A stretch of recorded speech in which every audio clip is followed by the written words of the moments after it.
Alrighty, let's start today. I'm so sorry, guys. I've been running around and traffic was really bad, and I had to help my mom and everything. So I just got home not long ago, and I went through all your messages. So I decided that I am going to do 2 pairs for today that I'm going to give out on the channel.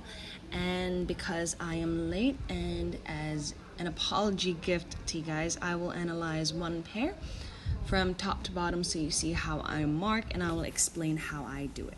Okay, but I will post that to the platform, so just wait and see. Now, starting with UJ. All right, UJ, we are still using this zone, right? These 2 zones that I've marked. If you were able to catch a sell from all the way at the top, I think it was this week that I've marked, so since Monday, you would have caught this whole 360 pips. All right, so that's why I like to trade from zone to zone. All right, so now the current price is by our buy zone, right? And this zone will still be valid until H4 closes below, right? And if the H4 closes below, then the next zone I am going to probably monitor. I don't like in the middle, but you can scalp in the middle if you want. But the zone that I am probably gonna monitor next is, let me just try this out to see if I can give you a zone in case H4 does break and you just want to see. Okay, so the next zone I'm going to be monitoring, if this H4 breaks, so if this H4 breaks or any H4 breaks this buy zone, then I'm going to wait for it to retrace back for a sell, or I'm just going to wait down here for a buy because it's an engulfing sell that failed. Oops, excuse me. In the process of failing, created an engulfing buy, and we have the second engulfing buy. So we know that the buyers over here are quite present, right? They created the ABC. Even when price came back, it shot all the way up into our sell zone up here. Even though it played around our sell zone, that became a buy over here. Okay, so current price is over here. What can it do? Since H4 already closed an hour and a half ago, you can go ahead and switch down to M5 or M15. So let me just show you how you might do it. All right, so on M15, you see that it created this by the key level. We have an engulfing fail on M15. Now we also have an engulfing buy in the key level, right? For me, I really like to trade in the key level. So if I were going to wait, I'm going to wait for the price to come back over here, right? To get the best price possible, because even if I were to drag this out, we also have an engulfing fail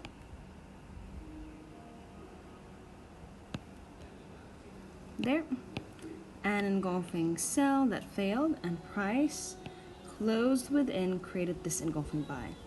So it's in the lower part of the key level and the zone, but we have an EFEG buy, and now we have also an engulfing fail on M15. To find a more precise zone, we go into M5. On M5, we have to find if anything has been made yet, right? In this zone, nothing. Because if you were to take this engulfing fail, then this would have already failed this M5 zone, right? So we just wait for over here, because on M5, we also have an engulfing buy. All right, so I'm just showing you how I'm going to wait for it. Either you want to trade this pair or not, it's completely up to you. All right, so oops. Oh no, where did my zone go? Okay, let's just draw it out again. I don't know why my iPad's been glitching. Actually, MT4's been glitching for me, but that's okay. So, what can UJ do? I've been repeating this over and over, and I'm going to continue to repeat it. All right, so current price is in our buy zone.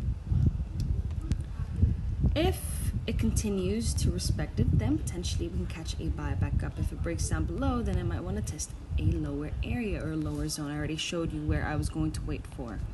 All right, Vice versa, if it decides to shoot up into our sell zone and respects it, then potentially we can catch a sell back down. If it breaks above, then I might want to test a higher area.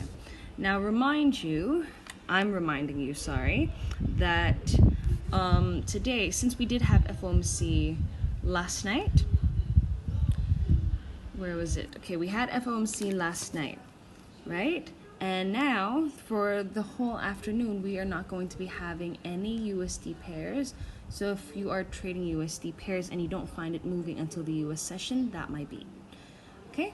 Because it's traveled for so long and spiked up so hard, or even dropped down really hard for USD pairs due to the FOMC. So in order for it to have any volume to move, it has to rest a little bit and wait for the US session to happen first. Okay, but we do have Euro pairs. If you want to go check that out, that will have high impact news. So just put it on the platform, tag me, and I will try to my best to go through it. But even if I don't have the time, I'm sure the community will help. All right, so you SDJPY, since we are marking on H4, make sure that you will find your entries or monitor your entries in M15 or M5, but start with M15 first because it's the higher time frame. All right, now that's for UJ. GJ has been on my request list since Monday actually, but the majority did not vote for it to be in top 3. So finally today it made top 3. All right, so GJ, we have our sell zone up here and our buy zone down here. My sell zone is an engulfing sell meets an engulfing sell. Then we have an engulfing sell that failed. In the process of failing, created this engulfing buy. So I'm going to wait for my sell and my buy over here. Right? GJ has been flying, and it's just been on an uptrend since January, actually, on H4, even on the daily. Ooh. So it's been on a crazy uptrend, right? So that's why for the few days, even if I mapped it out for you, few days since Monday, you would not have any zones to monitor because you only have this potential engulfing sell, then this and this are 400 pips away from each other. So there would be no zones until something had happened, right? So finally, it created this engulfing sell. So now we have an engulfing sell meets an engulfing sell. And as the price drops down, we know that we have a buy zone down here. So we can monitor in case it wants to test down here for a potential buy up for it to continue on this uptrend. All right.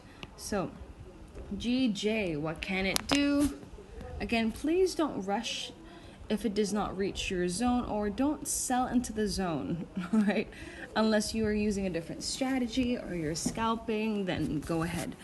But for me, if I'm suggesting or recommending especially for the newbies, wait for the zones and be patient, all right? This will help you in the long term. So if it drops into our buy zone and H4 respects it, meaning H4 does not close below, leaving a wick is completely fine, but the closing of the candle has to be within the zone to respect the zone, right? So if it respects it, then potentially we can find a bounce back up. If it breaks below, meaning it closes below, then it might want to test a lower area. Vice versa. Same thing with our sell zone. If it comes into our sell zone and respects it, then we can catch a sell back down. If it breaks above, then it might want to test a higher area. All right, your SLs, again, 40 pips from your entry. If you are able to lessen it and it's been doing well for you, whether it be 20 or 30 pips, then keep going at it. But if I were to recommend any number, 40 pips is quite a safe SL. Not too tight, not too loose. You just have to manage your money accordingly. All right, so that's for the 2 pairs. I will map out the third pair, and then I'll post it on the platform for you to see how I do it from scratch. All right, this will be my apology gift to you. I'm so sorry that I've been very late today, but I'm taking care of my mom and I've been running around doing errands for the whole house and everything. So I'll see you on the platform. Talk to you soon. Bye.